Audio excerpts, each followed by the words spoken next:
How to fix the Steam Content Still Encrypted error.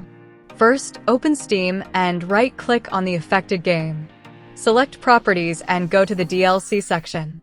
Here, uncheck all the available DLC options. Now go to Installed Files and click Verify Integrity of Game Files. Wait for the verification to finish, then launch the game and check if the error is fixed. If the problem is still there, open SteaMidra and select the affected game from the Home tab. Scroll down and click Remove from Library. Once the game is removed, open the Steam Store, search for the game, and reinstall it. After reinstalling, return to the Home tab, select the game, and turn off Steam updates. Now launch the game again. These steps should help fix the Steam Content Still Encrypted error.